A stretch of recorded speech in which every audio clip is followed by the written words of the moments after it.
है supreme court मार के। हाफिज वैद साहब, thank you very much for your time. कल एक इंतहाई अहम केस की समाअत भी होनी है सुप्रीम कोर्ट में, और कल एक अहम तरीन धरना और एहतजाज या फिर जो भी इसे नाम दे लिया, ये सुप्रीम कोर्ट को बिलाशुबा प्रेशराइज करने की तो एक कोशिश है, लेकिन आपको क्या लग रहा है कि कल इसमें से क्या मकासद हासिल करने की कोशिश करेगी हुकूमत? और दूसरी जानिब सुप्रीम कोर्ट में जो आज इंतखाबात नहीं हुए, 14 मई का फैसला मौजूद है, तो इस पर क्या कार्रवाई हो सकती है? बिस्मिल्लाहिर्रहमानिर्रहीम, बहुत शुक्रिया आपका। देखिए, कोर्ट पे प्रेशर डालने की तो बिल्कुल कोशिश है, और आप देख रहे हैं ये कोशिश आज से नहीं हो रही, बड़े दिनों से हो रही है। क्योंकि कोर्ट के जजों की तजलील आप देखें पार्लियामान के अंदर, पार्लियामान के बाहर हो रही है।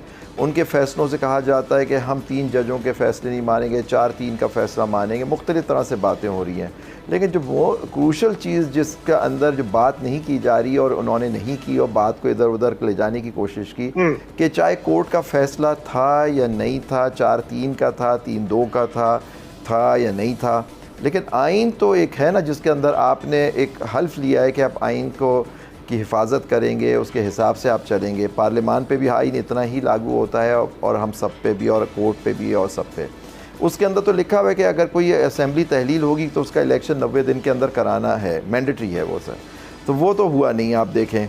तो अब ये जो पहले खैबर पख्तूनख्वा की हुकूमत तो पहले ही 90 दिन से ऊपर चली गई है, वो इलीगल हुकूमत है, क्योंकि देखिए वहाँ इलेक्शन नहीं हुए। आज के बाद पंजाब की हुकूमत, केयर टेकर हुकूमत भी इलीगल हो जाएगी। अब कोर्ट को ये देखना है, कोर्ट को मैं समझता हूँ 2-3 चीज़ें देखनी चाहिए। एक तो कोर्ट ये देखे कि जी एक किसने उस हुक्म को नहीं माना, जिसमें इलेक्शन कमीशन का बहुत बड़ा रोल है कि उसने कोर्ट के ऑर्डर को हर तरह से वायलेट करने की कोशिश की। फिर इसमें हुकूमत का काम है, हुकूमत देखना है कि हुकूमत के किन किन लोगों ने इस ऑर्डर को मानने की कोशिश की कि ये ऑर्डर इंप्लीमेंट नहीं हो, इलेक्शन नहीं हो जी। और जो जो उसके मुहर्रकात हैं और जो जो उसके पीछे हैं, उन सबको आइडेंटिफाई करना चाहिए, और कोर्ट अपने हिसाब से फैसला करे। क्योंकि कोर्ट ने भी एक हल्फ लिया है जजों ने कि वो आइन को uphold and defend the constitution of Pakistan, और वो आइन उन पे भी इतना ही लागू होता है। उन्होंने एक फ़ैसला कर दिया, वो उतने ही इस फैसले पे पाबंद हैं उसको फॉलो करने में, ख़ुद अपने फ़ैसले के जितने मैं, आप, पार्लियामान और हुकूमत है। तो ये सब चीज़ें देखनी हैं उनको। लेकिन जो बात है कि जी इस तरह से आके धरना दे के, अब देखिए जहाँ तक मेरे इल्म में है कि इस्लामाबाद में दफ़ा 144 लगी हुई है, आर्टिकल 245 के तहत फ़ौज को बुला लिया गया in aid of civil power.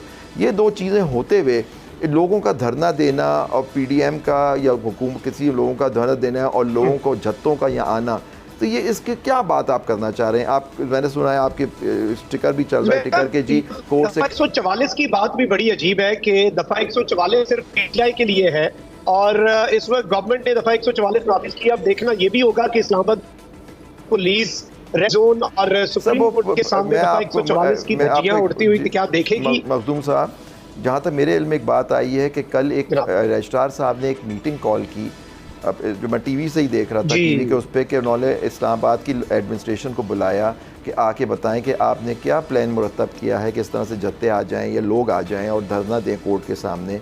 तो DC इस्लामाबाद तो तशरीफ़ ले आए, लेकिन पुलिस का कोई बंदा वहाँ को रजिस्ट्रार के कहने पे नहीं आया, जिनका काम था। अब कोर्ट की ये इज़्ज़त अब ये पुलिस कर रही है कि जी जो यहाँ की पुलिस की हायरार्की है कि जी वो सुप्रीम कोर्ट के रजिस्ट्रार उनको बुला रहे हैं क्या मुरतब करने में। अब देखिए सुप्रीम कोर्ट की जो प्रोटेक्शन सिक्योरिटी है वैसे ही पुलिस के पास होती है। हम जाते हैं तो हमें पुलिस के लोगों के बीच में से गुजर के अदालत के अंदर जाना पड़ता है। हर जगह पुलिस वाले अंदर बाहर कोर्ट्स के बाहर बैठे होते हैं, और वहीं उनका एक SP अपॉइंटेड होता है जो कोर्ट की उसके लिए होता है, सिक्योरिटी के लिए एक SP सिक्योरिटी होता है।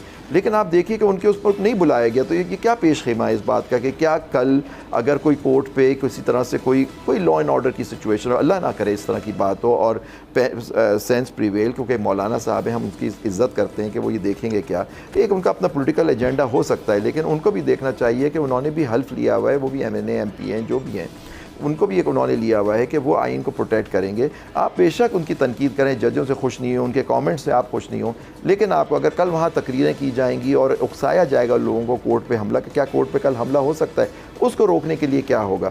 तो मैं आपको ये बताना चाह रहा हूँ कि हम बुकला जो हैं, ख़ासतौर पर सुप्रीम कोर्ट बार, मुख्तलिफ बार, हम भी आइन के इतने ही पाबंद है, और हम भी सुप्रीम कोर्ट के साथ खड़े हुए हैं उनके साथ। ठीक है, हम भी कुछ फ़ैसलों से, कुछ चीज़ों से खुश नहीं होते, तनकीद करते करते हैं, लेकिन हम पाबंद हैं उनके फैसलों को मानने के लिए। आप पॉलिटिकली नहीं मानना चाहते, आपने इलेक्शन, आपने आइन तोड़ दिया, आपने एक कोर्ट का ऑर्डर। मैं तो कहता हूँ आप कोर्ट को ये भी सोचना चाहिए कि जो असेंबलियाँ इलीगल हो गई हैं, जो तहलील कई गई असेंबलियाँ, क्या उनको रिवाइव किया जा सकता है? उनको फिर से हुकूमत दे दी जाए अगर ये इलेक्शन कराने के बस ज़िद ही नहीं है। लेकिन देखिए ना, वो अगर करने चले जाएंगे दैट मीन्स वो भी कबूल कर लेंगे कि जी जो उनका फैसला था वो आइन के मुताबिक नहीं था, ये आइन की बात नहीं थी, किसी ने हुकुम उदूली की तो हम ये करें। तो ये देखिए ये सारी चीज़ें, अगर हम आइन की बात नहीं करेंगे और आइन को हम नहीं मानेंगे और कोर्ट की बात नहीं मानेंगे, और तो आप देखिए आप ख़ुद आपकी बात फिर आइंदा नहीं मानी जाएगी। आपकी सब फोर्सेस जो इस वक्त हैं वो कोर्ट के आइन के ख़िलाफ़ हो गई हैं। तो बड़ी अफसोस की बात है कि ये सब बातें बैठ के सोचें कि ये बात जो करने जा रहे हैं, ये बात पलट के इनके सामने आएगी। History repeats itself. Exactly Abid Zubair साहब, मैं आपकी तरफ भी आता हूँ मजीद कि अगर जस्ट इन केस अगर कोई ऐसा एडवेंचर किया चाहता है सुप्रीम कोर्ट पर हमला या इस तरह का, अनफॉर्चुनेट अल्लाह ना करे ऐसा हो, इसमें वकला की क्या स्ट्रैटेजी होगी, इस पर भी बात करते हैं। आमिर ज़ियाद साहब, आपको क्या लगता है कि इस वक्त गवर्नमेंट जो है क्या उनकी नीयत, क्योंकि देखें जिस तरह से दफ़ा 144 नाफिज है और इस वक्त भी सुप्रीम कोर्ट के सामने वो जो एक अंसारुल इस्लाम मौलाना फजल रहमान की जमात में ग्रुप है, उसके वो लोग वहाँ पे सिक्योरिटी इंतजामात का जान लेने आ गए हैं। सोशल मीडिया पर तस्वीर शेयर की जा रही हैं कि डंडे तैयार किए जा रहे हैं और इस तरह से माथे चूम के उन्हें रुखसत किया जा रहा है। क्या नैरेटिव बिल्ड किया जा रहा है? और तो अभी ये भी इत्तला रही है कि गवर्नमेंट ने रिक्वेस्ट किया है कि सुप्रीम कोर्ट के बाहर नहीं, मौलाना साहब से ये दरख्वास्त की गई है कि डी चौक में चलें, आप धरना दे लें, लेकिन मौलाना साहब ने ये दरख्वास्त जो है रिजेक्ट कर दी है। तो वो तो बड़े डिटर्मिन्ड नजर आ रहे हैं, सेंस प्रिवेल होती हुई नजर आ रही है आपको? देखिए, पहली बात हुई कि हुकूमत ने ये दरख्वास्त की है मौलाना साहब से, अपने यानी कि अपने आप से ही पीडीएम ने दरख्वास्त की है कि जनाब अपने सदर से कि जी आप जो है रेड जोन में दाखिल मत हों। और जो मेरी इत्तलात हैं वो ये कि जी उसमें मौलाना साहब ने फरमाया कि मैं दोबारा इस चीज़ को डिस्कस करूँगा और गालिबन 10 साढ़े 10 बजे रात को फिर दोबारा मीटिंग होगी। तो पहली मेरे ख्याल में कोशिश ये होगी, क्योंकि बड़े देखें वॉलेटाइल वक्त हैं, बहुत ही हसास दौर चल रहा है, तो अगर ये आकर बैठ जाते हैं अपने जत्थे के साथ, 2-4 हज़ार लोगों के साथ भी बैठ जाते हैं तो चीज़ें अच्छी नहीं होंगी और ज़्यादा तलखी होगी।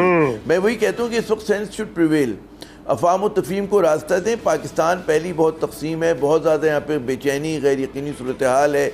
अभी हम 9 मई के वाक़ों से गुज़रे हैं कि जहाँ पर जो लोगों ने कानून को अपने हाथ में लिया, सरकारी इमलाक पे हमला किया, जो बहुत कभी भी इस तरह की चीज़ हमारे मुल्क में नहीं हुई है।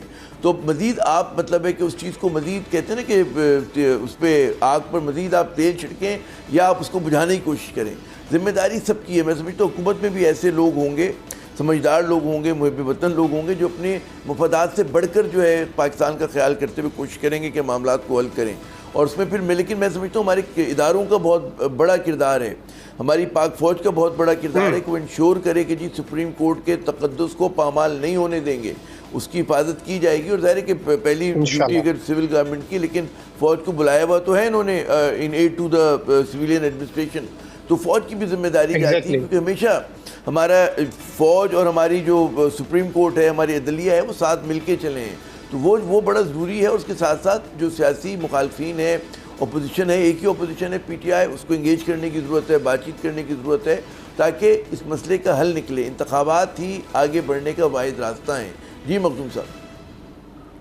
जी बिल्कुल, ये बड़ा अहम नुक्ता है जो आमिर ज़ियाद साहब आपने रेज़ किया, और जाहिर बात है कि सेंस प्रिवेल करनी चाहिए। आमिर ज़ुबैरी साहब, आपको क्या लग रहा है कि अगर ये कोई एडवेंचर भी किया जाता है, गवर्नमेंट ये भी कहती है कि अगर तौहीन अदालत की कोई कार्रवाई की गई तो सुप्रीम कोर्ट के लिए फिर मुश्किलात होंगी, वो मुश्किलात क्या हो सकती हैं? ये क्या रास्ते में रुकावट डाल सकते हैं कंटेम्प्ट ऑफ कोर्ट की कार्रवाई में? और अगर ऐसा कुछ होता है, ये देखिए हुकूमत कोई भी बात करे, फिर कोई बहुत जी हुकूमत कुछ भी बात करे, जिस तरह की बात करे, कोर्ट का फैसला उनको वो पाबंद है फॉलो करने के लिए। वो नहीं करेंगे तो उनकी वैसी लीगल अथॉरिटी ख़त्म हो जाएगी और कोर्ट को चाहिए अपना काम करे, कानून और आइन के हिसाब से इंसाफ करे। और वो उन्होंने एक फ़ैसला कर दिया इलेक्शन कराने से नहीं कराया, अब कोर्ट को अपनी प्रोसीडिंग, कल देखिए वो रिव्यू का केस लगा हुआ है, जो रिव्यू मैं समझता हूँ एक मैं समझता हूँ with utmost respect to the Election Commission, उन्होंने पहली आइन शिकनी कर दिया है, आइन तोड़ चुके हैं इलेक्शन कमीशन ऑफ पाकिस्तान को, उन्होंने एक रिव्यू डाला है। अब हो सकता है कोर्ट उसी के अंदर कोई ऑर्डर इशू करे कि जी इस तरह से आपने इलेक्शन नहीं कराया, किन किन मोहतरात, हो सकता है शो कॉज नोटिस दे, या because on the face of the record ये तो एक क्लियर वायलेशन हो गई है कोर्ट की आज के बाद। तो फिर देखते हैं कोर्ट उसको कैसे लेके चलेगी। कोर्ट को इंसाफ और कानून से बात करे, कोई उनको धमकी देता रहे, कोई उनको करता रहे, कोर्ट उसको भी अब नोटिस करे। देखिए